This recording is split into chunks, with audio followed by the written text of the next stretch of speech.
Welcome back to another exciting episode of Cyber Defense TV. I'm your host, Gary Malewski, and the publisher of Cyber Defense Magazine.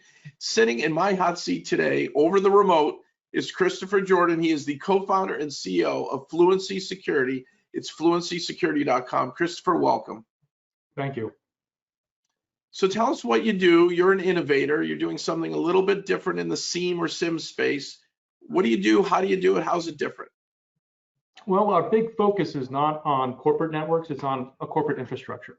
It's the first thing we talk about to our customers is that their infrastructure no longer is in an office. It's in their phone. It used to be their remote employees. Now you got the stay home. And so we basically look at it as the hybrid workforce isn't going away, right? And that hybrid workforce is no longer in your infrastructure. We've been preparing this for a while. I mean, it's not like we could predict COVID, but the reality is now that the infrastructure that the C-level executive has to manage today is no longer a brick and mortar infrastructure. And unfortunately, our security software wants it to be that way. So security software really is there to enforce the company's ability to do business. And so as we come in and we take a look at what we're trying to do for our companies is not change the way their infrastructure works, but to secure the infrastructure the way it works now. So with the remote user situation, we've gone from maybe 2% telecommuting or less to 99 to 100%. How has that impacted cybersecurity, and where do you come in to help solve this issue or this problem? Well, I think that's a great question. Is that first of all, did it change the way we do things? And it does. Scalability always changes the way. And so VPN tunnels really are not the greatest thing. People can split tunnel, which means that their machine can be on the internet and be in your corporate network at the same time. There's a lot of danger to remote working. And so we can't really change the behavior of employees. I mean, we can train them, we can do a lot with them, but the reality is we need to manage the audit logs and the vision we have. And most of that vision is no longer in our corporate network. Like I said, it's in the desktop and these newer products called EDR, endpoint detection and response. It's also in the cloud. And we're not talking CloudTrail in the sense of machines and servers in the cloud. We're talking the actual audit of your users. It's in the audit log of Office 365, Salesforce.com, G Suites. And so there's a significant amount of data that's actually in the cloud about your users and on their desktop. And your normal SOC is not seeing that data. So what we're doing is we're pulling that data in and fusing it with the traditional data to give a complete view of your infrastructure. And I like to say infrastructure, not network, because it's no longer about a network. Where do you see the latest threats in this shift based on the post-COVID era? Well, I think that's a huge question. One of the things is the way the attacker is changing. So fileless attacks are a little bit bigger. What we're seeing is that a lot of security professionals know how to do reverse engineering of shells and of system or files. But the attackers know that, and so they're changing the way they attack. Now, from an infrastructure point of view, there's been some major changes.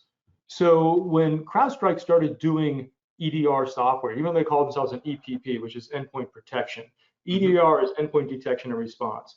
The big shift was that now these systems were talking natively to the cloud. So all of a sudden, you get a new form of data and a new form of management. Now, that new form of data you see every once in a while pop up, which they like to call telemetry data. Now, telemetry data just means remote data. It's just a fancy word to say, I'm giving you remote data. But these EDRs are a little bit more talkative than your old EPP, and your old antivirus. They'll tell you things like, oh, I just added this to my DNS. I just visited this site. Why is that important? Well, one of the big reasons why it's important is another technology that's also about to impact you is TLS 1.3. So all this network work that we used to do before is about to die, because as we move to 1.3, the SNI, which was how we could tell what machine you were going to, goes away. The conversation now gets completely encrypted. The last person to know where you're going is the endpoint. So now collecting all this endpoint data is really critical, because all these companies are using threat intelligence by looking up these host names. They're useless unless you're getting the telemetry data from the EDR. So that's one major change.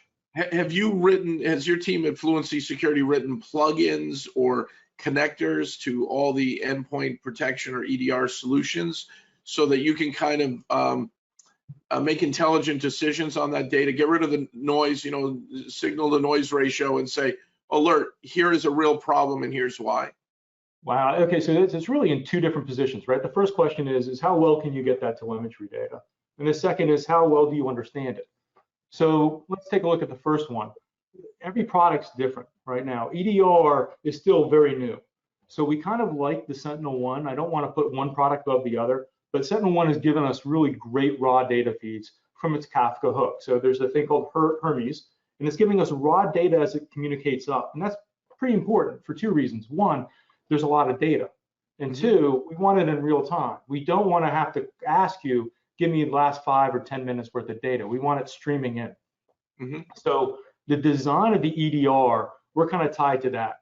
So some guys, we have to go out and we have to pull it. Some create S3 buckets, we pull it from there. Kafka feeds are great because they're streaming in.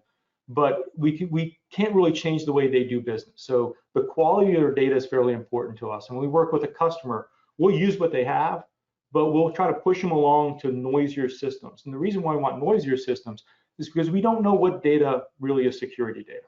It's kind of a lie to say collect all your security data, because what security data? You log in, you log out, the file you touch, it can be anything. And so you want to be able to collect all that data from a threat hunting position to be able to go back in time and say, this is the issue and I have an artifact that I can work with. But the other thing is behavioral analytics. So even though we like signature and we like reputation, behavioral analytics is kind of our future. And the reason is because attackers are running this software ahead of time. We just dealt with a zero-day attack where none of the servers that were connecting were on any reputation list. Why? Because just like 10, 15 years ago, they used to run their attacks and virus-like total things to see if they're known. They're doing the same thing. They're checking their domain names and their IP addresses to make sure they're not going to trigger anything. So if you're going to deal with anybody decent attacking your system, your threat intelligence data really is only good, we like to say, by the age of milk, right? If it's within the last couple of days, if you're within minutes, it's awesome. If you're using threat data 5, 6 days old, it's pretty useless. So does Fluency kind of plug in over the cloud and collect all that data, and I can log into a dashboard, and you've used AI, machine learning, big data manipulation analytics to make it easy and dumb it down for me so I don't have to figure out where the real threats are? So now you're getting the scalability issue. So a lot of people talk about false positives, and let's just be honest about it. False positives kind of a lie. The reason is because the majority of data coming in that you're not using, you still need to analyze, right? You're logging in to where you log in from. 99.9% of the time is never bad, right? So that's where behavioral comes in. So we basically can highlight and say, this person's coming from a city, or this coming from an IP location I haven't seen before. This is coming from, this connection to the Office 365 is from somebody that's not running an agent. I don't have it in my agent list, right? And so you can start comparing data sets and be able to discover what we call anomalies. And think about it like when I date myself, I'm old. You said in the 70s have the game, you put all these marbles in the tube and you have all the sticks, and you have to have enough sticks for the marbles to stay. And those sticks are called vectors. You remember that game? Yeah. So it's more than just telemetry and geolocation, right? It's more than that. There are other attributes that help you sift through the noise to know, is this an anomaly? This isn't really my trusted user, for example. Right. And the key is what you're getting to is the reason why I'm talking about that old game is that the more sticks you have, the more things that are colliding, the more likely that's a true anomaly. That's an issue. And so if you go back to the 90s and you go back to Belvin when he was working on the firewalls, one of the things he said was that security is a fault. In other words, something didn't work correctly. It was a fault. And we know from fault analysis is that faults don't occur by themselves. They occur in groups. So what behavioral analytics is doing is it's taking multiple vectors and saying when faults from different opinions are agreeing that there's an issue, there's an issue.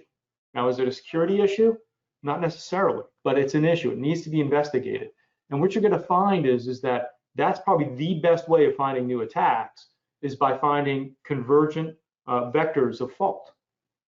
Security people, we have to realize that things were working great until we got involved, and we should be focused on securing the way the company works and the business works and people work, not the other way around. Christopher Jordan, co-founder and CEO of FluencySecurity.com, getting us one step ahead of the next threat. Thank you for making it through my hot seat today. Thank you, Gary. Appreciate it. And then come back next time for an exciting episode of Cyber Defense TV.